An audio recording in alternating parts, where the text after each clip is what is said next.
We have an awesome show for you guys today. The greatest eventer of all time. Good news for the sport.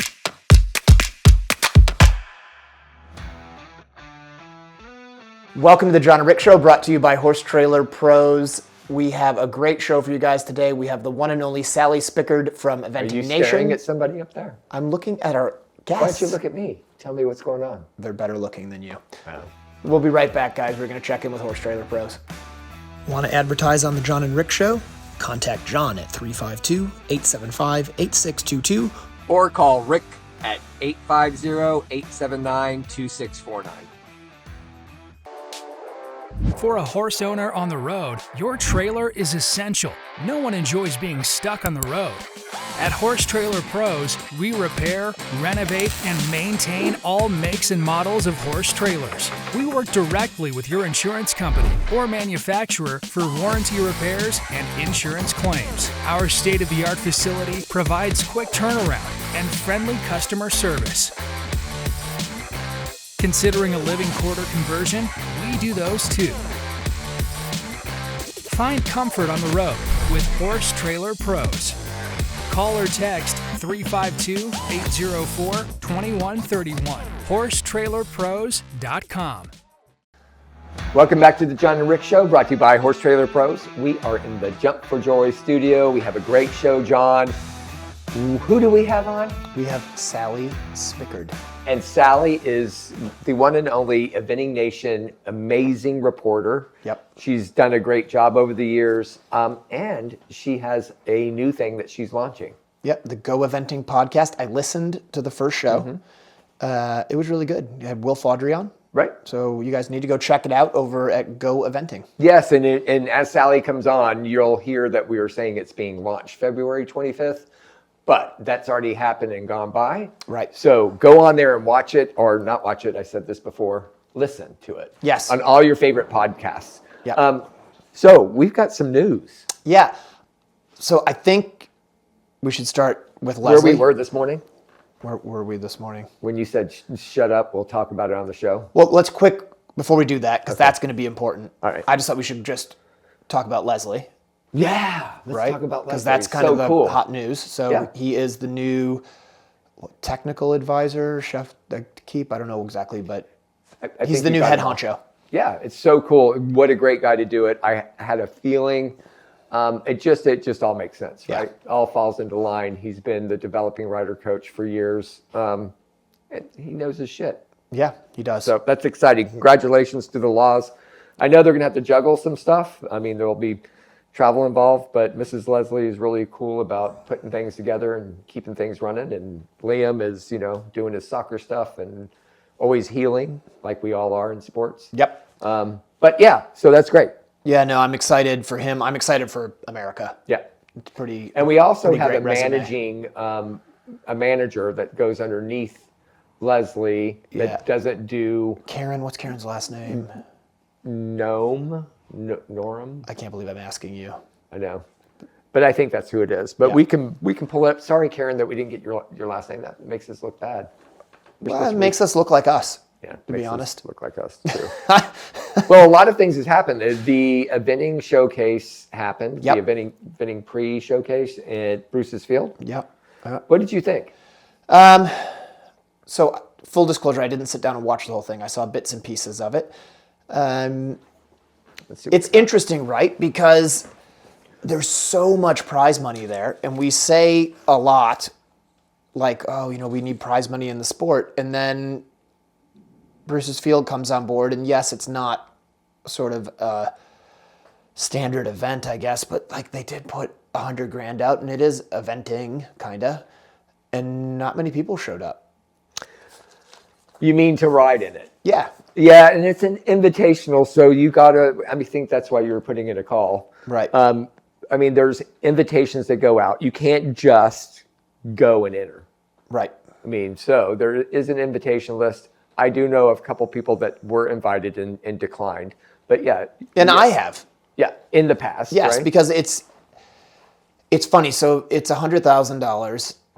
I believe is what the prize money was this year, right? Yep. So I don't know how they break that down as to how much you get, but like that's a lot of money, but then you start thinking about what you've got invested into these horses, and it's like, okay, it's a lot of money and it would help tremendously, but is it Are you going to be competitive? A. right?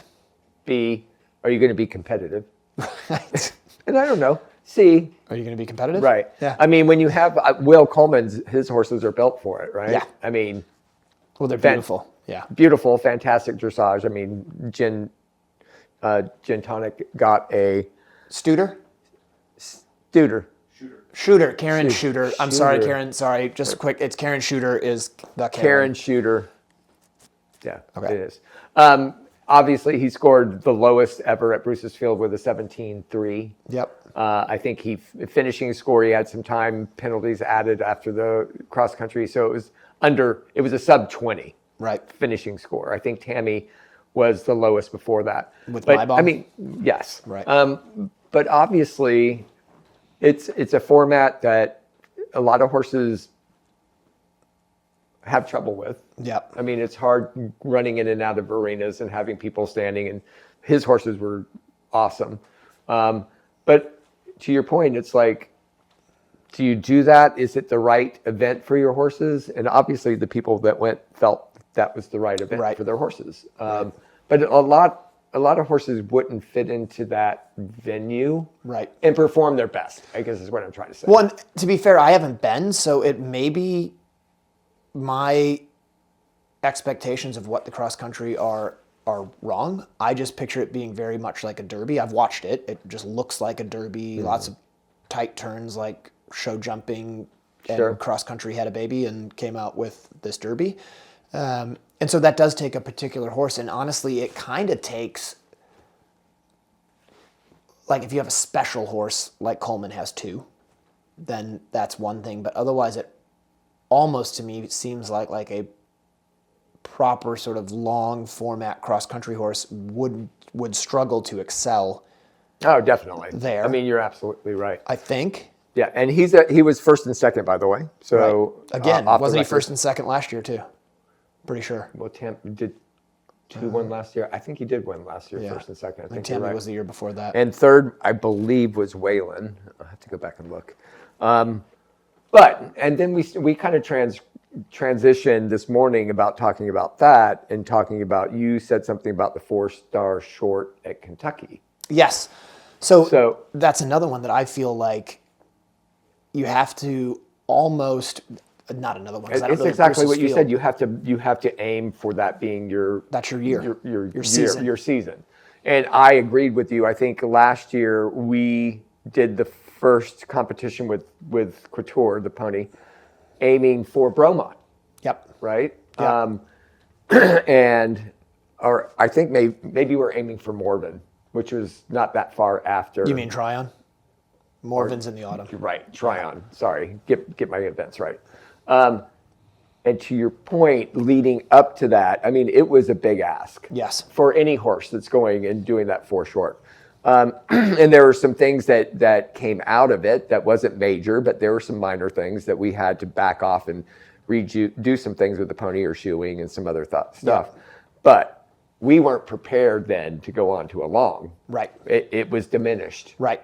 So kind of leading up to that, you need to be very prepared and understand what you need to do. I talked to you. She'll only run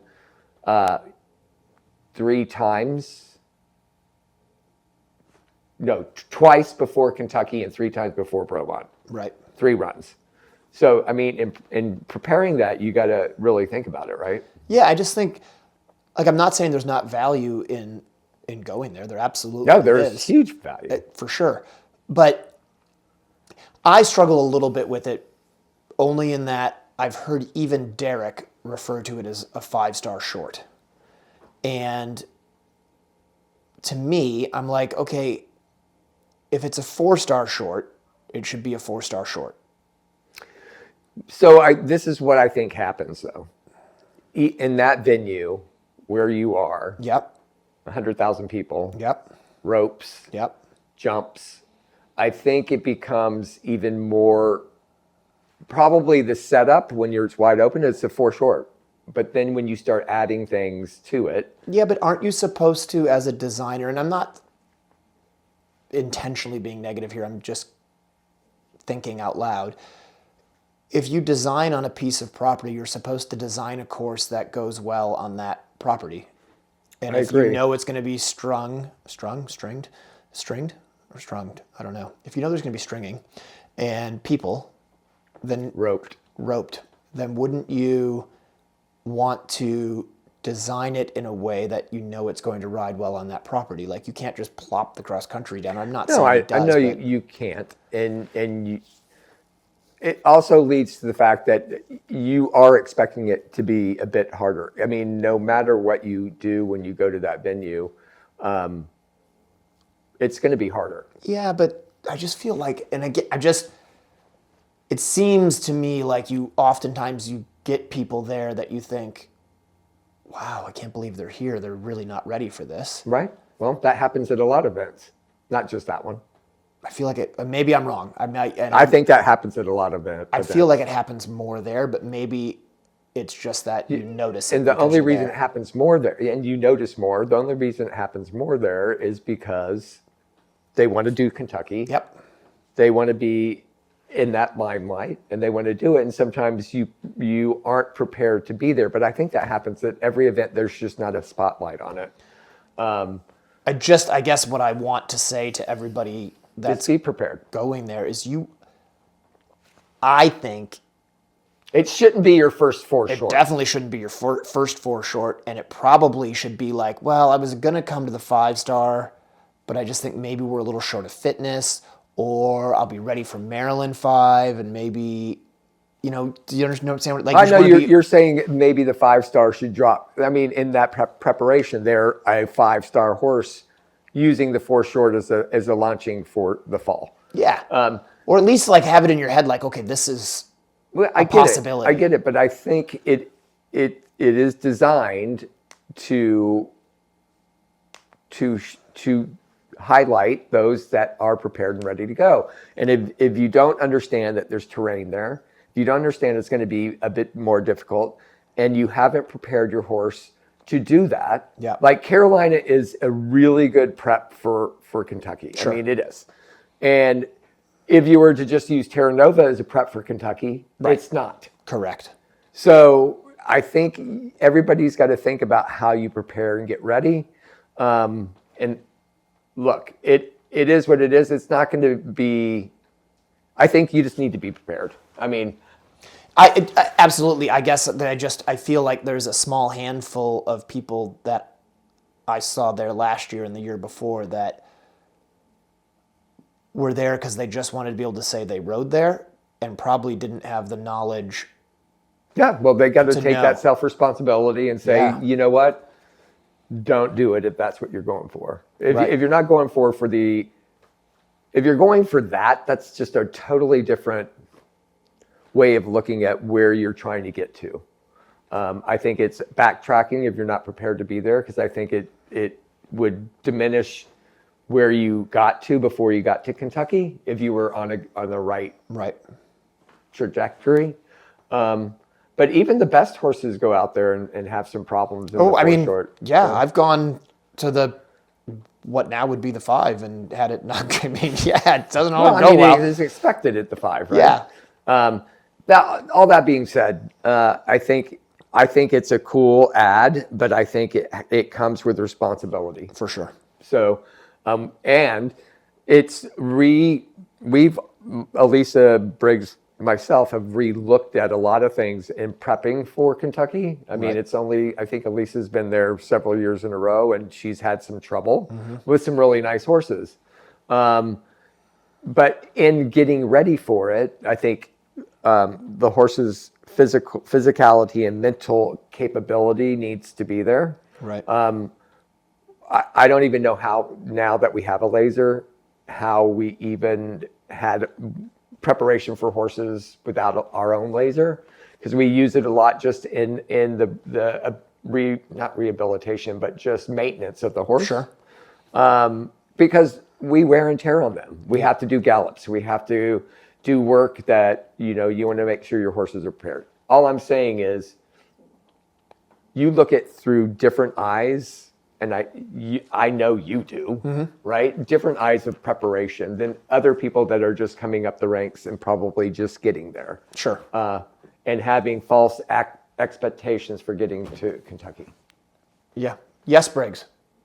We have lost a little bit of exposure at horse trials. We've lost Red Hills that had a big crowd. Yeah, that's true. And the old Fair Hill with the 3 long and the 4 long drew big crowds there. Yep. With tons of terrain. So we've lost a little bit of that in preparation for being able to. Yeah, but I mean, look, I'm not saying Kentucky's not great. I love Kentucky, and I want to do the 4 short next year with the 2 that I have. So for sure, totally get it. I do think we get it at Maryland in the 3-star, right? We get exposure there. Yeah. You do have to seek it out. I feel like there's a little bit of a miss on each side, I guess. I think the riders as a group sometimes go and have people showing up there that maybe aren't as prepared because they just want to go to Kentucky.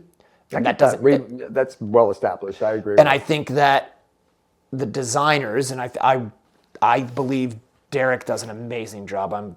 He's such a good designer, but I think he makes it harder there than he would for a 4-star other places. And I don't think that's right. I think it should be the same. I just think Derek's courses are harder anywhere, anyway. Yeah, I mean, for sure he's tough. I mean, so it's just Derek. Yeah. It's not like he would design another 4 short somewhere else that's not as difficult. I think he would. Derek, you might need to answer that. Yeah, that's just my I don't think he would. I think he would put it as it would. I think there would be Derek, and I kind of disagree with you on. Yes, it's a harder course, but I think there's a lot of things that go into that. X factors, atmosphere, X factors. So, I mean, where it might not be. Do we want to arm wrestle for it? Nah, it's okay. I know I'm right. You're scared. I'm not scared. So I used to win all the time. Oh, the rule. So April 1st, we have some new rules coming into effect. Everybody get prepared. April 1st is soon. It is right. We have one. So shockwave therapy, which we use, I'm sure you use, will limits the administration of shockwave therapy to licensed veterinarians on competition grounds. So I think where you might have been able to do some shockwave therapy at a competition, I think that's being limited. Yeah, well, I think it has to be basically prescribed by a vet. I believe you can still have, like, a vet can have their assistant go in and do it. It just says limits the administration of shockwave. Yeah, I think there's some parameters to that. I think you're right. The next one's GR 414.8 prohibits the use or possession of a list of injectable substances, which I don't have that list. Any injectable prescription medication without a manufacturer or compounding pharmacy label with all the ingredients listed on the competition grounds. It also makes it prohibitive practice to rectally administer any substance on the USEF competition grounds. So a couple of things that kind of flashes through my mind is we travel with a travel medical. Yeah, in case there's an emergency. Right. We have Banamine, we have Ace Promazone, we have. Now they're saying you can't even have it on the grounds. I think that we got to find out what the list of injectable substances are. And they can't be on the grounds unless they're prescribed, and there's got to be a label on that prescription. So it's kind of very fuzzy for me. That's interesting because for sure I would have medications in my truck in case we had an emergency. I would never have I would never have the manufacturer label pulled off of it. It would be whatever it came with. I mean, it's all there, but I have it there in case of emergency. So I got to understand what the list of injectables are. So that's number 2.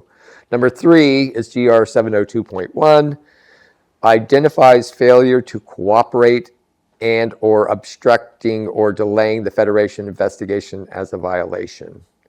What? So I think what it says is failure to cooperate and obstructing or delaying an investigation by the Federation.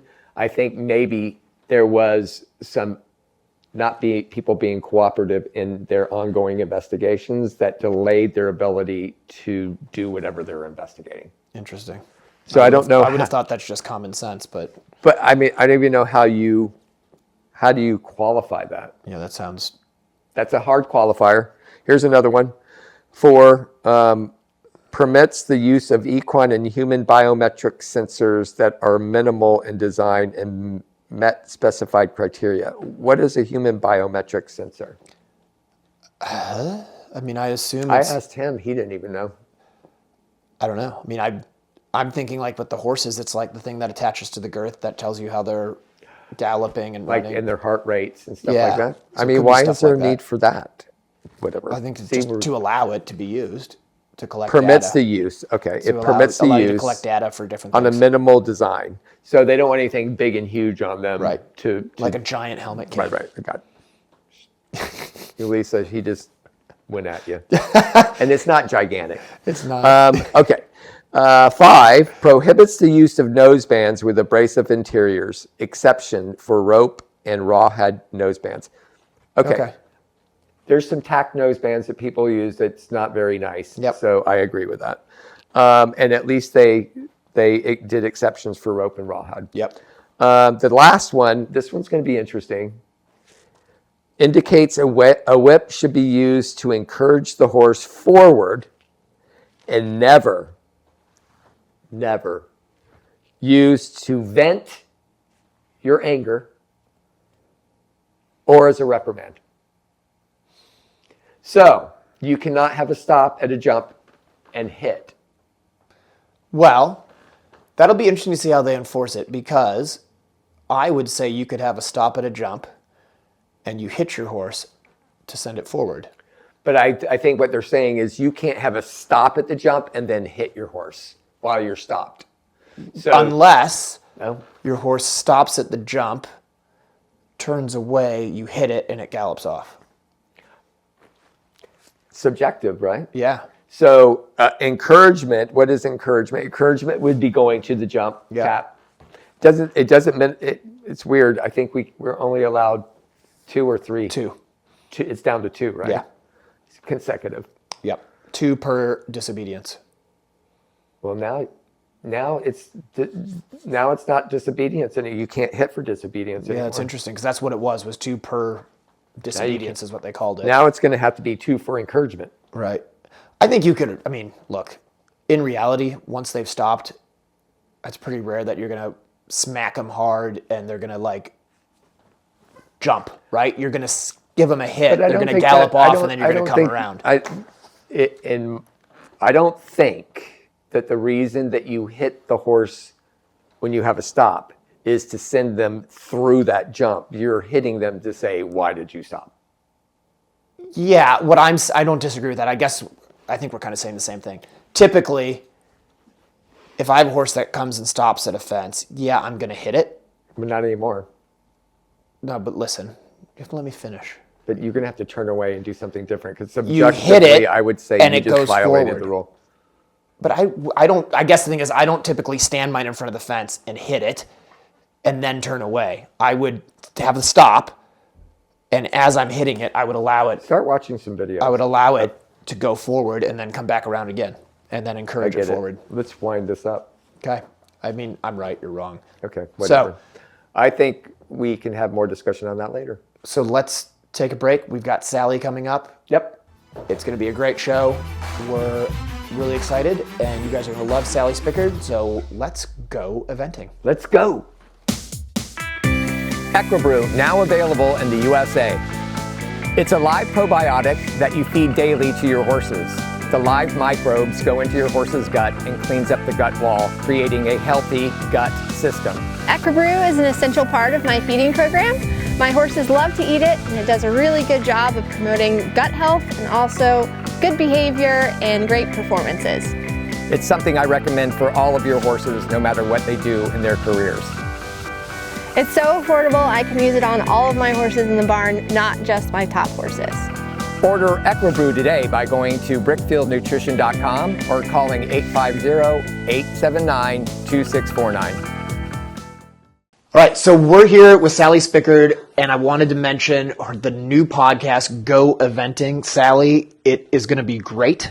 Yeah, we're really excited about it. It's going to have bi-weekly episodes. We're going to have about 20 episodes for you in 2025. So we're very excited to have kicked this thing off and would love for everybody to take a listen. So I think we'll all do a lot of the same things, but, I think more podcasts in the eventing space especially is going to be really cool. Yeah, I really like the idea. And Will Faudrey is the first guest that you're having. What a great first guest to have. Absolutely, yeah. Everybody out there need to watch or listen to your show on all the podcast outlets. Yep. And you can go to Eventing Nation's EventingNation.podbean.com is the main podcast page. So you can listen to it there or on your favorite podcast platform. Awesome. Go eventing. Go eventing.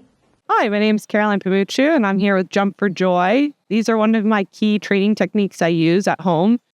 They're extremely easy to use. They're very safe. And the thing I love about it is that they fall down. They have safety cups on them, which are extremely important to me to keep me and the horse safe. I love the fact that Jump for Joy has these type of brush on the jumps. It's a really easy way to teach my young horses how to jump through brush properly.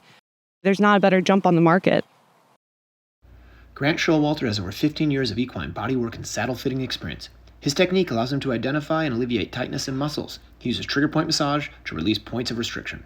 Grant has over a decade of experience fitting and adjusting a wide variety of saddles. His expertise in equine physiology, coupled with a thorough understanding of the importance of a properly fitted saddle, allows him to quickly identify and correct any balance issues. Grant can also adjust your saddle on site. Grant works on all of my competition horses, and I have noticed a significant improvement in their performance at competitions and their overall way of going. Grant's based in Ocala, Florida year-round, but regularly travels to the surrounding areas. For more information or to schedule an appointment, call 484-639-4454. I stopped in and I love my horse today, and I got to tell you guys, it is such a cool store. They're over at WEC, right by the Grand Prix Arena. They have everything you could possibly need. Clothing, tack, accessories, whatever you need to find, they will be able to take care of you. Fun store to shop in.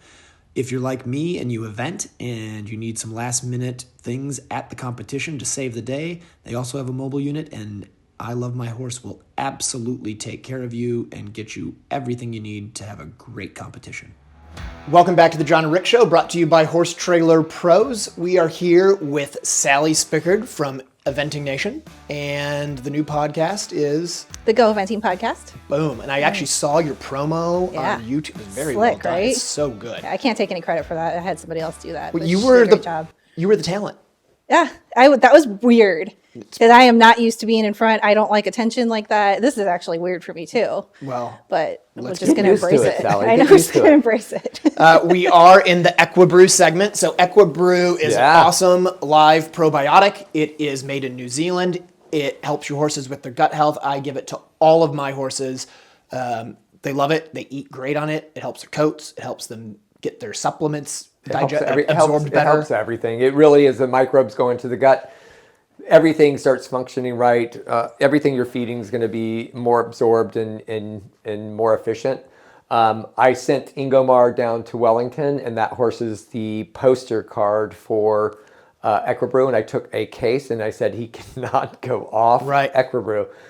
So it's really, I have people now panicking when they're ordering it, going, when is it going to get here? I don't panic because you always leave 2 bottles in the studio. Right. And so when we run out, I just grab it. And if stash. you'll notice, there's now 1 bottle in the studio. Yeah. Yeah. So brickfieldnutrition.com, order it, or you can give me a call, 850-879-2649. Awesome. Thanks, EquiBrew. So, Sally, we have you in, and you, as this airs, have just started that podcast, because what is February 24th? 25th, yep. 25th, okay. I almost had it right. Almost, so close. So, that's exciting. Yeah. It's we've been working on it, and working on it is probably a bit of a stretch, but we've been ideating on it for about 2 years. We tried to do a couple of live podcast interviews at Maryland 5-Star like 2 years ago, and they went horrifically. Luckily, like 4 people watched them, so it was fine. But it was just one of those things. We were like, yeah, let's just try it. What the heck? And we learned a lot from that of basically that we didn't want to do things live, because that's hard. And I much respect to anybody who can do that. But we really wanted to try to fit into the space. Because you guys are here, Sinead has her In Stride podcast. There's Major League Eventing. There's a lot of podcasts that I'm leaving out. And I wanted to just kind of slot into it. I didn't want to try and take any way any space away from anybody else. But I just thought it would be a really useful show to be eventing focused. We're going to talk kind of similarly to you guys, where we talk about, you know, different things that are coming in the sport, different things that are happening and affecting us all. And I wanted it to be a little bit more in depth than just me asking questions and somebody answering, which is surely how it kind of gravitates. But I do think we'll be able to kind of have fun with it. I want to really humanize the riders too, which you guys also do a wonderful job of. And I just want to get to know them a little bit of who they are outside of horses, because we are all people that have other things going on.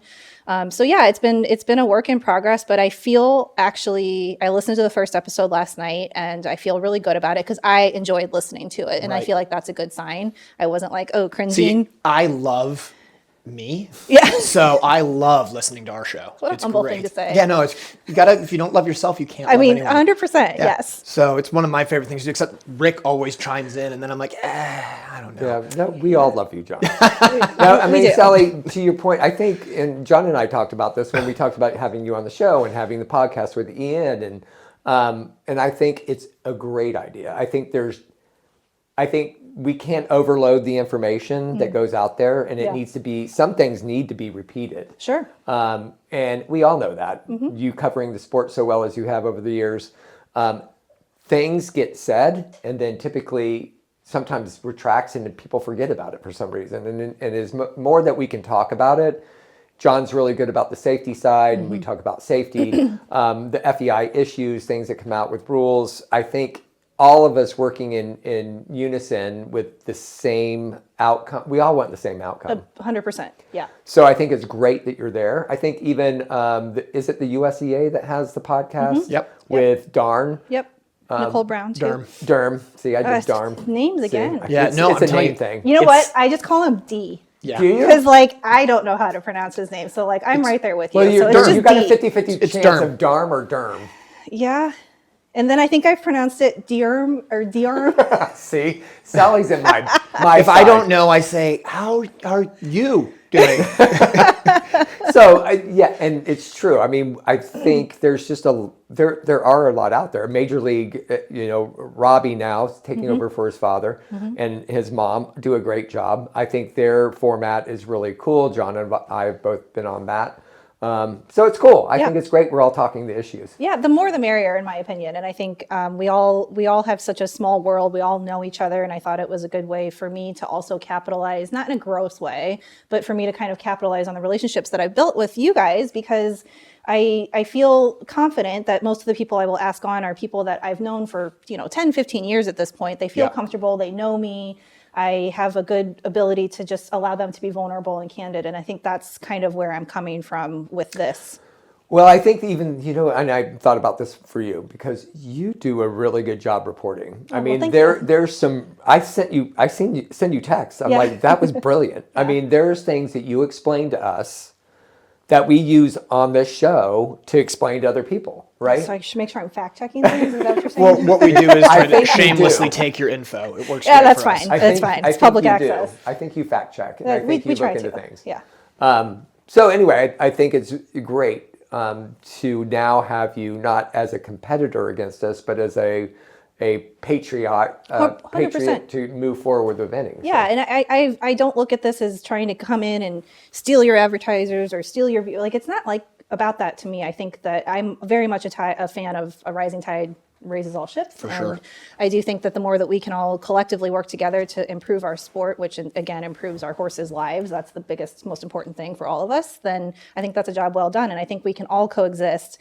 And I've been really happy to get the reception that I have from the other podcasters in the space, because everybody's been very willing to. We thought about roughing you up. I'm sure you did. But then Rick talked me out of it. Yeah, that tracks.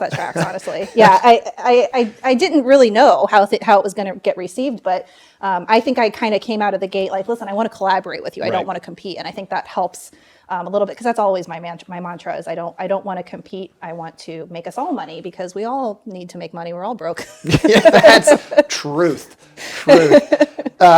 So I'm sort of interested because, and we didn't talk about this at all ahead of time, but when I first moved to Florida, I had a kid who came down here to ride with me from Kentucky, and his name was John Thier.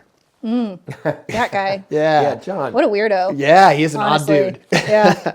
Yeah. So he, as you know, and I think most of the people listening would know, but in case they don't know, he's the guy who came up with Eventing Nation. He's very famous. Yeah. People always know John Thier Yes. and Eventing Nation. Like he left an impact. I'm talking like he's dead. He's not dead, but he left an impact Yes. on Eventing Nation for sure. So how did you get involved and how did you become, because, and maybe this isn't fair, but to me, you're Eventing Nation. Yeah, well, So how did that all happen? Like, I don't need the personal details of it, but like, what was sort of the evolution of it? yeah, I mean, honestly, I came into Eventing Nation really accidentally. I had followed eventing really closely ever since I went to the first Kentucky that I ever went to, which was actually the last year of the long format. I learned later because before, back then I didn't really know what was what.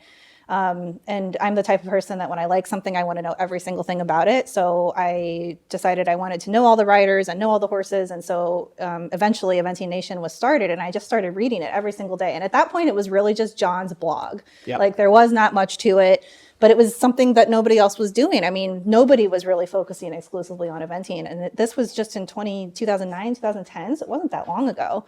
And so over time it grew. He was able to get a couple investor supporters, and he brought in Jenny Autry, who most people in the eventing space also know.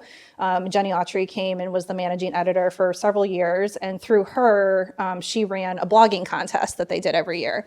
And so, yes. I did the blog. You did? That's right. I remember that. I got a call and said, we can make you win. I mean, you were like one of the top 4. Yeah, they were. And I got a call from John. This is some serious insights. Yeah. I got a call from John. He goes, Rick. Oh, from John himself. Yeah, he goes, so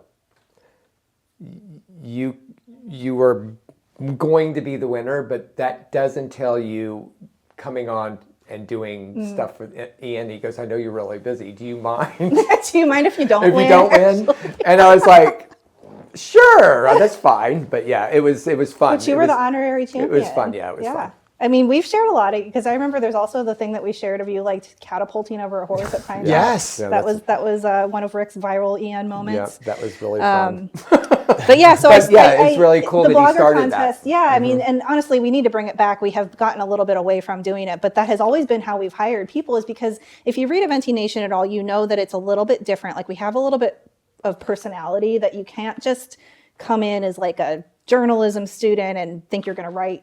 Like it's just different. Like it takes a certain type of person. Like it just takes kind of an insane. I think it's a great idea honestly. of how to do that. Yeah, it's more organic and it Right. brings in the people that really want to be there because Right. it's great. Because at the time they were paying like $15 a post, so you really had to love it.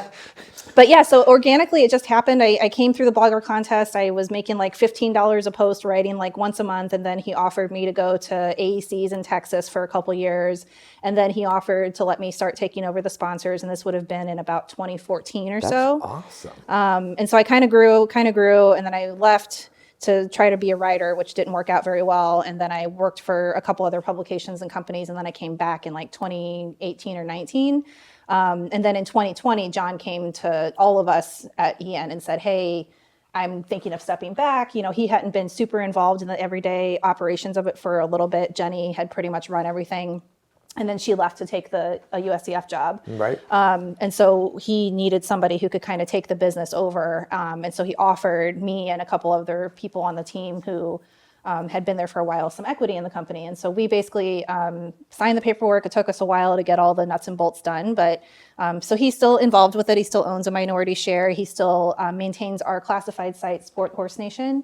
And, you know, he's been really great as kind of a mentor because, you know, I had never run a business before Sure. and the business also wasn't in a great spot when I took it over. So I was like, cool, this is great. I'm just setting myself up for failure. But we learned a lot. I mean, we had a rough couple years just learning and overspending as you do when you're trying to grow. But I do think we're on the right track now. And now I just feel I was actually talking to Sinead because I went on the InStride podcast not too long ago, and I told her, I was like, I used to have all this anxiety when I go to events because I was like, nobody knows who I am. I'm going to be this awkward, because I'm actually quite shy and introverted. Like Really? when I go to shows and I don't immediately know who I'm going to talk to, I kind of like feel like this a little bit, and I'm like, oh, nobody wants to talk to me. I get that. It's just kind of that You are weird kind of like that. Yeah. anxiety feeling. Yeah. I don't get that so much anymore. Like I still do, like especially if I go to an event that's not like a big event. I just feel really self-conscious for some reason. I have no idea why, but I do feel over the last few years that's gotten better because I've been on the road more and I've been more visible. I get exactly the same. Yeah. And I will just give you what I do, which is probably not helpful to anyone I can't wait but to me. hear this. I just pretend to be somebody else. Like who there's do you- another who do you me, pretend to but be? like Okay. another version of me that's like outgoing and fun and says stuff like, I The really love porno me. him. But it is not actually me. I am an introvert. I struggle to even leave the house. I definitely struggle to leave the farm. Which people don't know that about you. No, you would never know. You'd never know. I'm Yeah. terrible that way. So I just pretend not to be that. And then at the end of the day, I go and hide. You know what's actually really funny is because I could actually see that because I used to be really afraid of you because I think it was at AAC's one of those hear first that from couple a few years. people. And I think you just had really bad RBF while you were writing and you were writing. Wait a second. Hold that thought. Please pull that up for us, please. Yep. Thank you. Look, Yeah, well, you need to you bring see it. it? I see it. Bring it over so everybody can see. bring it to the front camera there, Briggs, please. Here, I'll hold it. Yep. This is- Thank you. You can keep going now. Yeah, This is no. to remind me That you have when they that. click it. You have that. Yes, I'm sorry. But you were writing. Oh sorry. my God, I can't remember the horse's name. What's the horse's name? Downtown Harrison, I think. Lion King. Lion King, No, maybe it was Downtown Harrison. Little Black Tricaner. No, it was like a bay horse. It was Oh, like that one of was your big Zatopek? horses. Yeah, it was Yeah, Zatopek. Zatopek. You were riding him in the dressage. I don't I know was why I probably, remember see, this. to be fair, I was probably doing You were dressage on struggling. Zatopek, and he is Yeah, you were tough on the struggling. flat. Yeah, like, He you were, wasn't somebody for was the- coaching He wasn't you. for the next girl that got him. He was perfect. yeah, no, he was. He just didn't like men. If I'd been in the cross country, I mean, would have me been neither. smiling. Yeah, no, 100%. And so I saw you and I was just like, oh my God, he looks so scary. And then I like didn't try to talk to you forever because Right. of that moment. It's not your fault, No, it but you kinda have is. really bad RBF when you ride, just so you know. Yeah, okay, I'm sorry. I'm sorry. It's true. It's so funny you said that. That's why I had to stop and have that come out because it Thank you gets both. said all the time. Hey, I'm you gonna have asked me to come on here. I'm gonna have to go hide tonight now for a while. That's all right. He's going to question his We've whole talked about it existence now. before. That's great. But now you did approach him. So what got you to approach him? And then you went, oh my I God, actually he's the nicest don't person in even the world. remember the first time I honestly don't remember even that transition period of now I know you. Cause like now I feel like I've called John. John's one of the people that if I have this like random idea, I think I called you about the podcast and Yep. coming on it like 2 weeks ago. I was just like, I'm just going to call him. And normally I'm the type of person who's like, hey, can I call you? Like texting. And I was just like, no, but I don't really know. I feel like it was kind of during the safety stuff and frangibles and things like that. Yeah. We got talking a Yeah. little bit. There was Yeah, a lot. There was just a lot of organically over conversation. There. time. That's good. Organically. Basically, is she much had no better. other options. 'Cause if Yeah, you pay- essentially, If, yeah. if you pay him, he goes back to RBF. Oh, 100%. Yeah. Now, I do remember the first time I met you, which was Oh. at the Eventing Nation tailgate back in like 2013 or something. You at- and Briggs were both there. That's the first I was time I ever wearing- met you. So was you did wearing not have white- RBF. I had think white you were a little sunglasses bit on. drunk though, so maybe that Maybe. helped. That's help. We did serve mimosas. We need That to bring was- that tailgate back. You didn't bring the tailgate No, we back. never I brought had it so much back. fun at that, and Yeah. actually, I don't think Briggs was there. That's It you was- know what we should do. was me Okay, and I'm Elisa. serious here now. Hold on. We probably can't pull it off this year, but why don't we get all the podcasts together and do a podcast eventing or equestrian podcast tailgate at Kentucky? Oh That's my a God, that great is a idea. And we can record little shows, we can just, like just all shows. hang out and we can have do- all of our signage up and everybody can Yeah. come We can up. go like this. Oh my God, they got them. They got them over there. We're gonna, Yeah, and then we can be we're like, gonna get them next. "Hey, don't talk to Sally. Talk to us. That's actually a great idea. It'd be fun, I would be though, very wouldn't it? into that. All yeah. right. Because I don't have anything else going on at Kentucky. Yeah, I'm really not busy. I'm sure there's not much for any of us. Yeah. That would be fun. Yeah. That would be great. I could do it at AC's or somewhere. You We had can do it. you yeah. spearhead that. Yeah, we'll let you do that. Briggs. Briggs is not a good one to go spearhead anything. We'll get Kendall on it. Oh, Kendall. Great plan. All right. She's Never mind. still too new. You can't put her in that That's when position. you do it. No. She's still fresh and excited. You can say no, Kendall. There you go. I tried. So what is the future? So your first one just came out or is coming Yep, out? just on the came 25th? out on the 25th. Okay. And then we'll be bi-weekly. So we have a bunch of episodes planned. We'll have an episode coming out like the week of Kentucky, I think, with the schedule. And then we have a couple, I actually just decided this today, that we're going to do some special mini episodes that are not full-fledged episodes. But I just did a really awesome interview with Kareem Rosser today. And he has a new book out called When You're Ready. And it's about his relationship with Lily Jones, who's Philip Dutton's stepdaughter. who had a terrible accident a few years ago and came out with a traumatic brain injury. And so anyway, I interviewed him to talk about his book. And then I was sitting there after the interview and I asked him, I was like, I kind of want to just put this out as a podcast. Would you be open to that? And he was very interested in that. So I think we're going to put that out as a mini episode kind of in between weeks, 1 week. And then I think it could, That's a great idea. Yeah, I thought it could fit. Like it wouldn't be a full podcast, but I think it's an interesting, engaging enough interview. And he talks. He's such an incredible. I don't know if you guys have read his books or not, but if you haven't, I highly recommend them. And he's got an incredible story. But I think we could do stuff like that where we'll interview. Like I think we'll do one with whoever wins Kentucky, assuming I can get a hold of them. And I think that could be a good fit for kind of those filler weeks because you guys know it's hard to push shows out every single week. Yes. Weekly is tough. We do it every 2 weeks, and John's really good at booking people. Yeah, he's super. I think every 2 weeks is a good sweet spot. It works out well. And he's such a thinker. I don't know if you knew that about him. Well, I could see it. I mean, I'm thinking right now. all the time. Like we start Just wheels talking at turning. like maybe 6:15, 6:30 in the morning, and I'm like just having my coffee. He's like 600 things going down the list. I was like, whoa. I'm like, okay. Yeah, Rick's like, I'm still trying to pronounce names. I'm still working on. I'm a little behind you. Okay. I look at them up on the screen and I just go, no, I'm not going to try that right now. That is. So who was on the 25th? Will Faudree was our first. Okay, how was guest. that? Kind of funny. He was great. Yeah.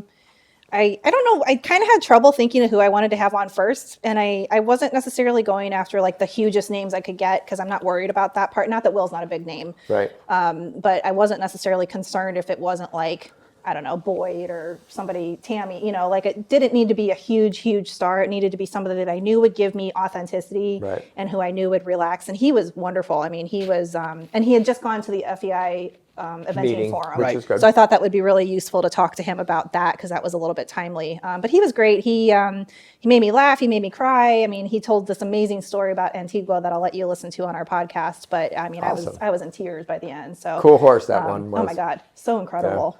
Horse that made him. Yep, Definitely. 100%. We love Will. I mean, we've known him forever. We've had him on a couple times, and he's always a great guest. Yeah, because he's a great person. Yes. I can tell you one story about Will. I don't know if he remembers, but it was at Poplar, as we wind down this segment.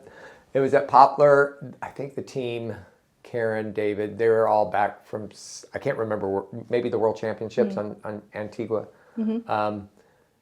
He started pole dance, the tents at Poplar? Absolutely. And the music was going. They did the karaoke and people were drinking, and he started pole dancing. Wow. On one of the poles in the tent. to I mean, have seen it was straight out pole dancing. And then I remember specifically, I feel like I remember I this. saw Karen grab him like this and pull him over and goes, people on the U.S. team don't do that. Don't. And I was like, and Will's like, They do now. Listen, they do it at Buccolo, so it sounds like he just needs to get on a plane. Funny. It was one of the burning memories of Will way long ago. But we should thank EquiBrew. Thank you to EquiBrew for sponsoring this segment. Truly, we really appreciate you guys, and I appreciate everything you guys do for my horses. So we're going to take a break, and then if you're willing to stick around, Absolutely. awesome. We're going to be right back. For a horse owner on the road, your trailer is essential. No one enjoys being stuck on the road. At Horse Trailer Pros, we repair, renovate, and maintain all makes and models of horse trailers. We work directly with your insurance company or manufacturer for warranty repairs and insurance claims. Our state-of-the-art facility provides quick turnaround and friendly customer service. Considering a living quarter conversion? We do those too.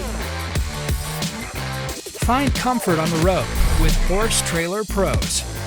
Call or text 352-804-2131. HorseTrailerPros.com.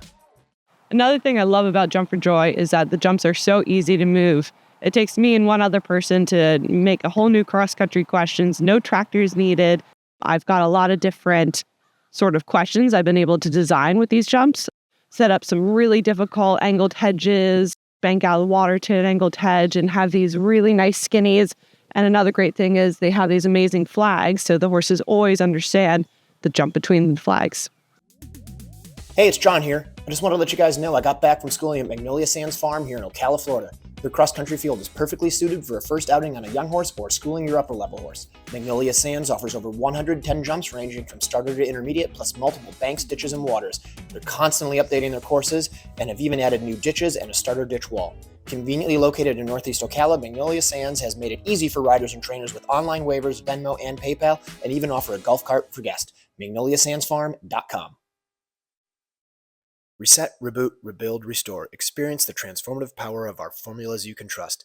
Elevate your horse's well-being from the inside out with Parkmore supplements. European designed, American manufactured, and Kentucky Proud certified.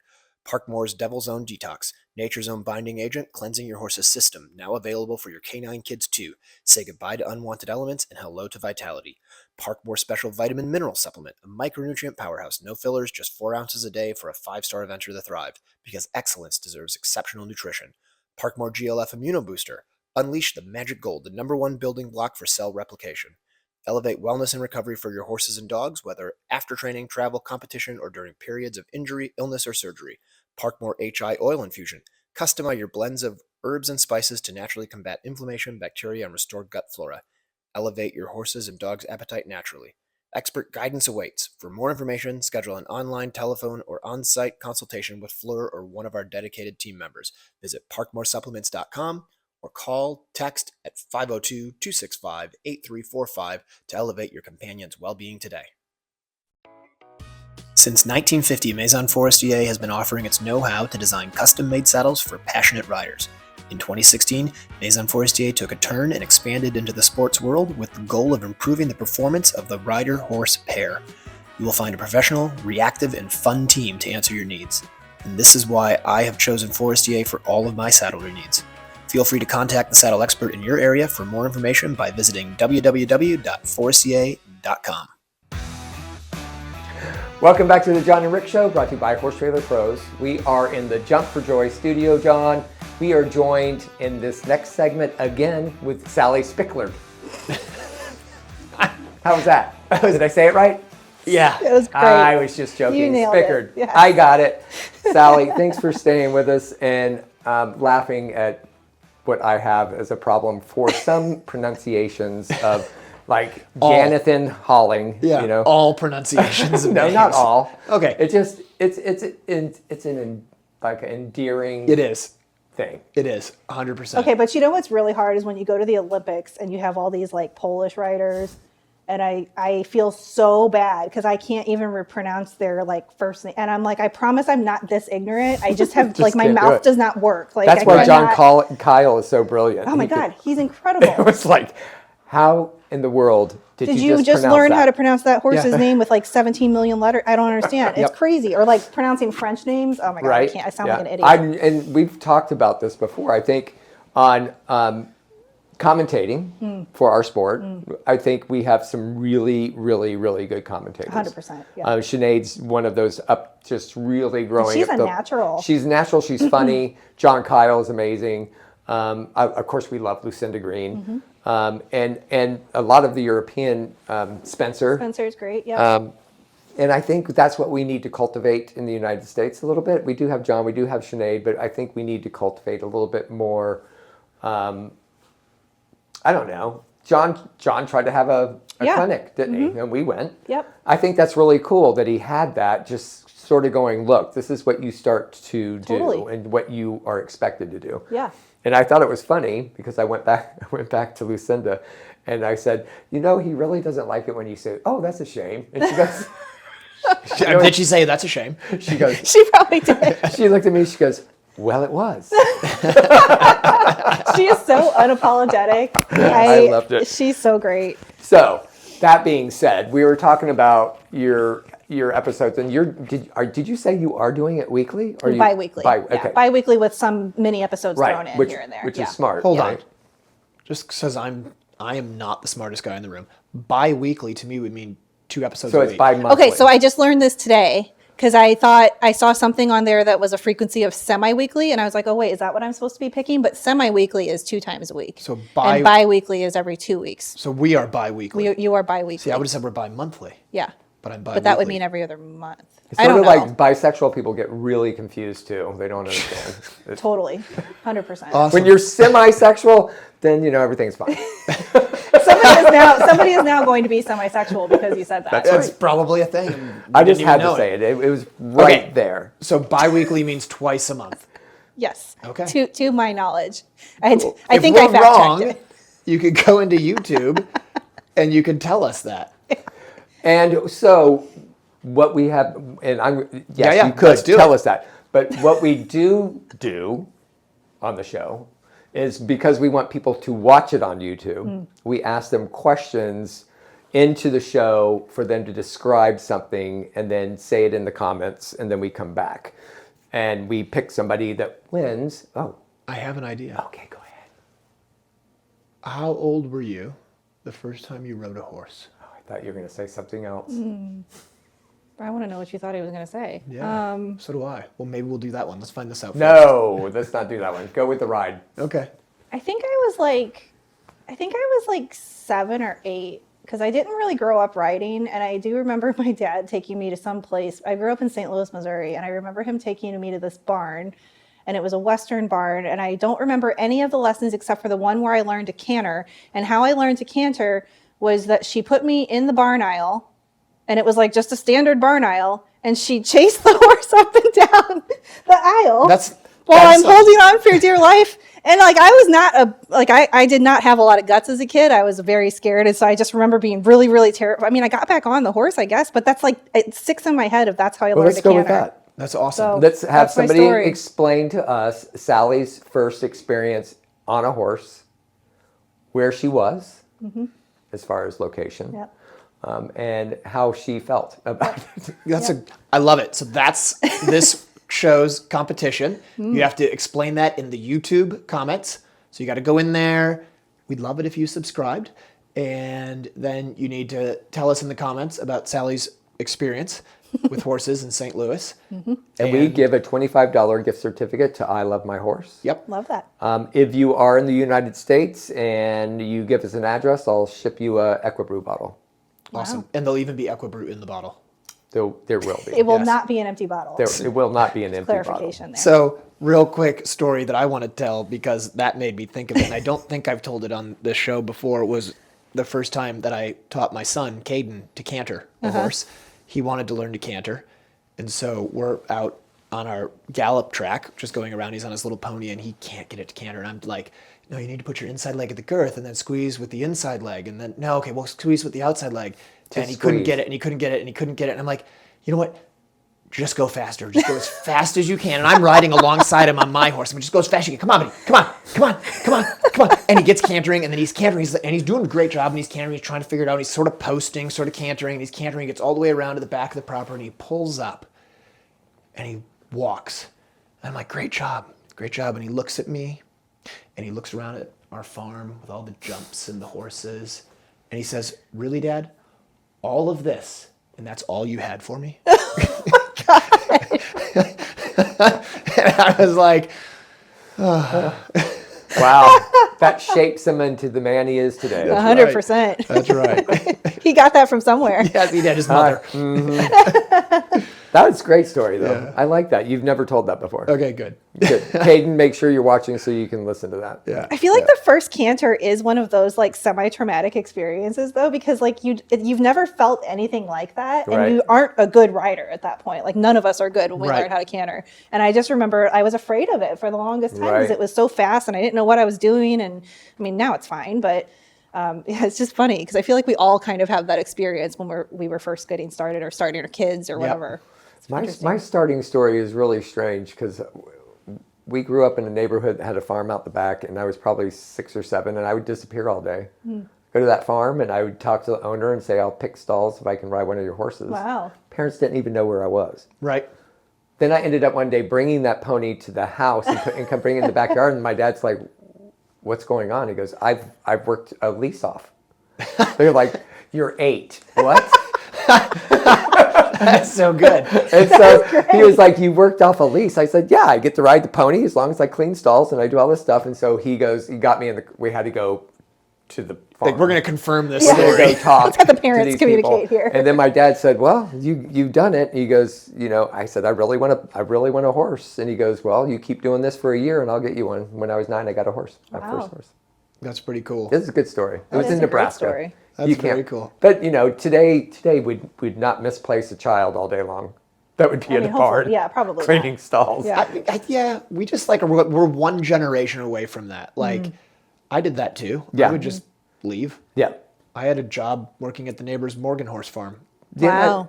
So why do you think things have changed in our life? Just let's get philosophical. here we go. or This is getting let's go. deep. Why do you Okay. think that our life has gone from me in the 70s and 80s to even into the 90s doing whatever? Well, I'm sure there was abductions and there was things, but Sure. but why is it so bad now? Come on, Sally. I don't tell know. us why. So I have my opinion is that, because I was a barn rat too. Like, I remember my dad had gotten a house that was down the street from the barn that I grew up at, and not grew up at, but was a teenager at. And I used to ride my bike there, and I would spend all day and all night there, and I never got in trouble because I was always at the barn. Right.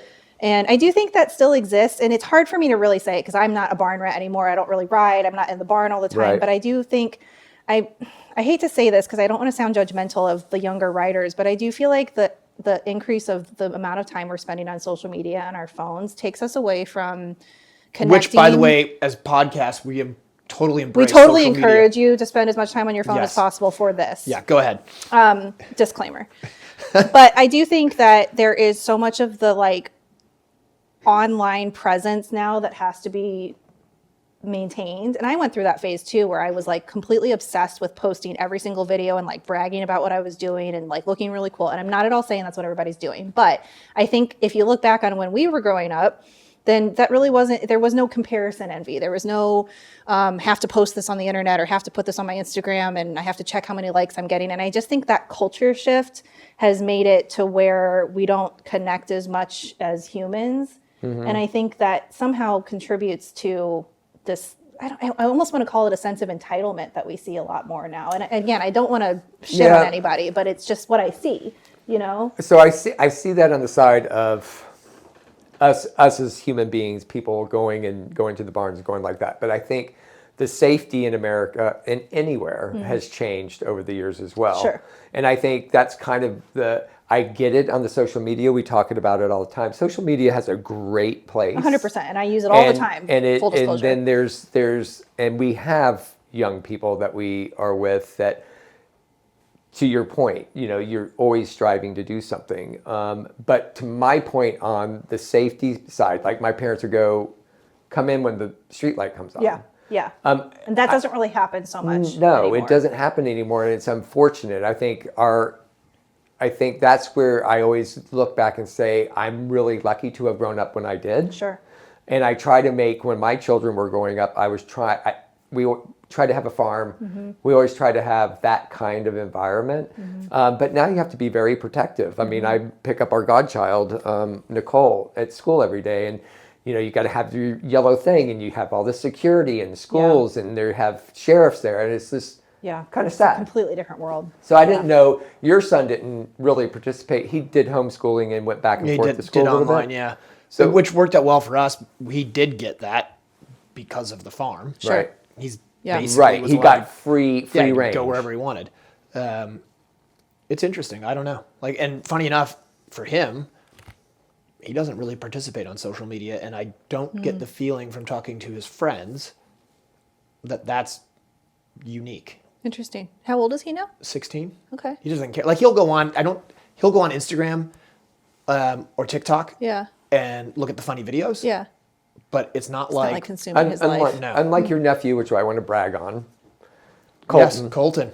Colton, if you haven't seen his nephew, you go to his Insta account. This kid is born to, I don't know if it's preaching or just... Well, he wants to be an actor. He's going to He acting does want to school. be an actor, but there's also life coaching that he gives. Yeah. He life coaches all his peers Wow. in his conversations. Some of the stuff is, I get mesmerized and sit there and watch for about 30 minutes. He's just sitting, he just sits down in front of the camera and just starts talking. Wow. He doesn't He doesn't need this boosting of his But he's not confidence. gonna I watch promise this. you. So I called him when I first watched it. I said, have you, because I met Colton and then there was some conversations and I looked him up and he goes, I said, have you seen his Instagram account? No. I said, you really need to go and look at it. It's pretty impressive. But to say there's impressive usage of social media. Sure, absolutely. And again, I think with schools and guns and everything that's happening, it's just, I try to make everything for the people that we come in touch with. I know my niece is here with her daughter. She does gymnastics, and I know really good at it. It's a struggle, isn't it? Safety. Yeah. So. No, that's a great point. And there's a lot of things that we were tolerant of them or that our parents were tolerant of that parents today wouldn't feel comfortable doing, Right. you know, like you said, or even things like riding without a helmet or getting on the pony bareback. And Right. it's just like we don't have that opportunity so much anymore unless you're already growing up on a farm. Right. So And which is so great yeah. about horse shows, though, actually, because we all caravan together to different Yep. horse shows. And the Kyle Carter's kids, Kyle and Jennifer's kids, Liam, Caden, all of those kids grew up together. Oh yeah, and that's right? an irreplaceable experience. It's amazing. Mike Winter, while he was here, his kids were here. Do you remember one year we were at Kentucky and Amelia Winter, his daughter was little then. She couldn't have been more than like 8 at the Right. most. And she had her pony along. They got a stall for the pony. Oh, wow. Mike was riding Kingpin. Yeah. And I think Emma had Mahogany Chief, and she had her little pony, and she had a syringe with water in it, and she was going around injecting the ponies, like pretending she didn't have a needle. She was pretending to inject the ponies' hocks in the FBI stabling, and I was like, "This is pretty great." There you go, Mike. Come up with that. I don't know. I was Because like- she saw it. You know why? Because Christiana Ober Oh. was there and looked after her a little bit, and was like she idolized Dr. Ober and wanted to be a vet at the time, I think. So she And was Dr. playing- Ober's she was now in playing England, vet. so Yes. she can still idolize her. Yes. There you go. It's a pretty good person to idolize, actually. Yeah, she's really amazing. good. She actually did all the vetting of our horses coming over from over there. Yeah, there you go. But it's interesting how the world changes. But I think in our horse world, I think even this coming together and having conversations is really important. 100%. And I think my point on our sport and being under the spotlight is that the problem on social media for a lot of us is getting on there and just really brutalizing different riders, different things that are happening, the sport, something that happens at an event. And I've backed off of social media posting on my opinion only because I don't think it's helping, to be honest. I think this helps, but I don't think getting out there I don't see you post much opinions either. We used to. Yeah. Yeah. I I don't. know used you to. for sure used to be very opinionated. It used to be. He's and I was- still super Well, I know you still opinionated. are opinionated, just publicly on Right. Facebook. Yeah. Yeah. So I toned it back because I felt like we were going in the wrong direction. I think it just opened Pandora's box. And what we should be concentrating on is the people that really are attacking us, like PETA. And why? I mean, where is that coming from? And I always ask a lot of people this question, and I didn't mean to take over on what we're talking about, but how much do we know about PETA? Where do we come from? I did some research. It is very scary, these women that started PETA years and years ago, and the one that's going on with what's happening now.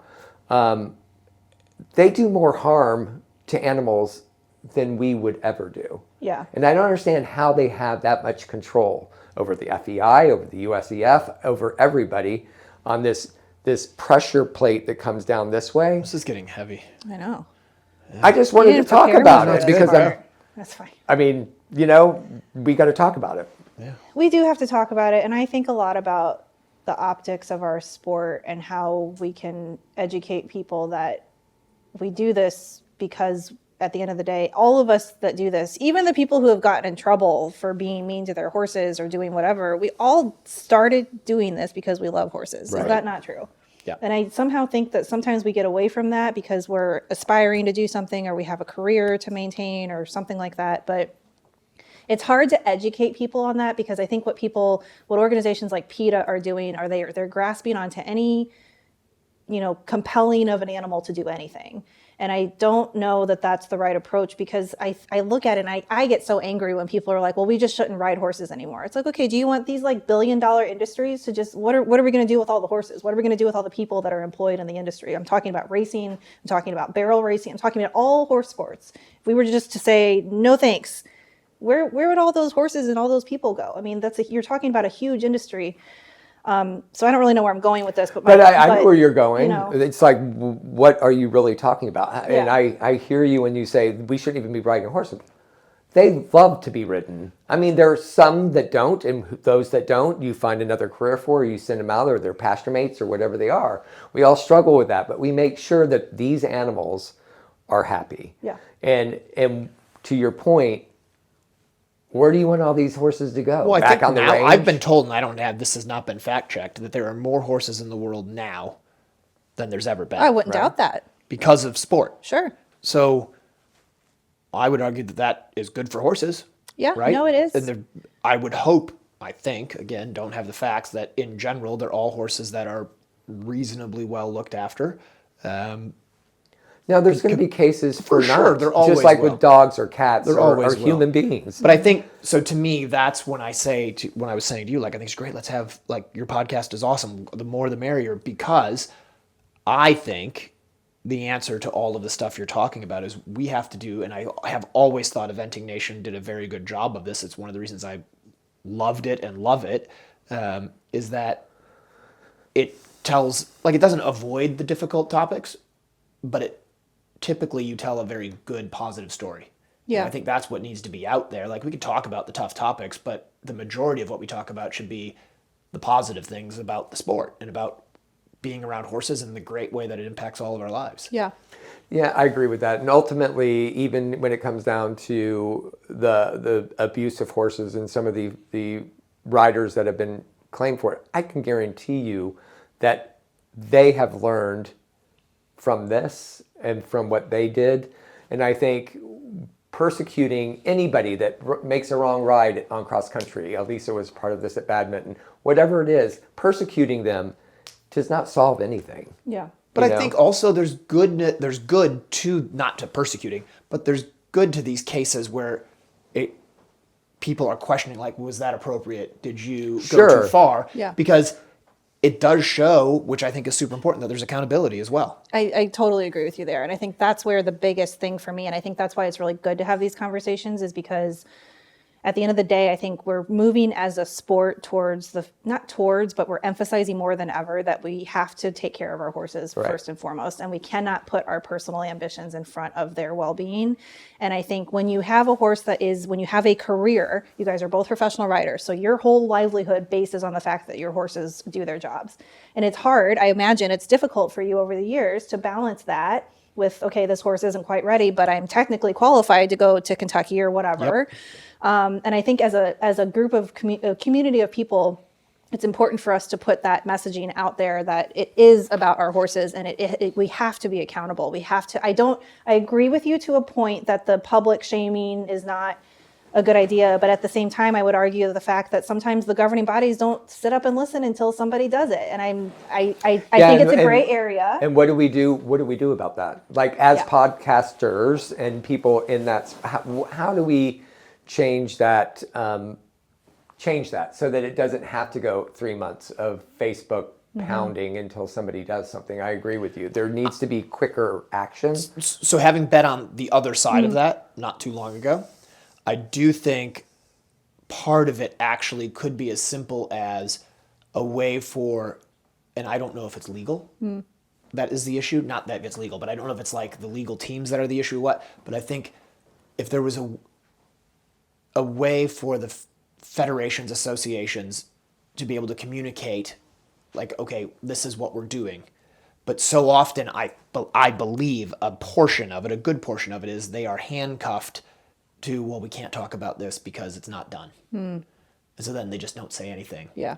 I just think they're getting bad legal advice is what I think. They may be. I think it really is. I think it's their go-to. I think they hide behind that. I think they hide behind it, and I think they can have a bigger, stronger backbone, and they can make a conversation out of it that is within the legalese purview and they can do something. I guess what I'm saying is I think that they take it, they hand it to that department, and they say deal with it, and then they don't worry about it until that department is done.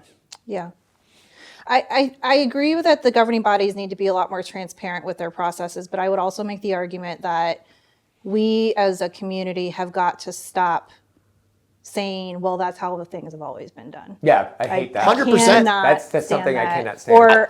Or oh, it's okay. And this, I'm not saying we should never use a stick to enforce anything. I'm not saying anything like that, but there are so many places, we have all lost our crap on a horse at some point, right? Well, I was going to say, we've got to get past that. Well, that's just how when I've I always was done it, learning to do this sport, if a horse stopped, the first thing you did was hit it. Mm-hmm. And I would say, and it's That's how I was always taught. right?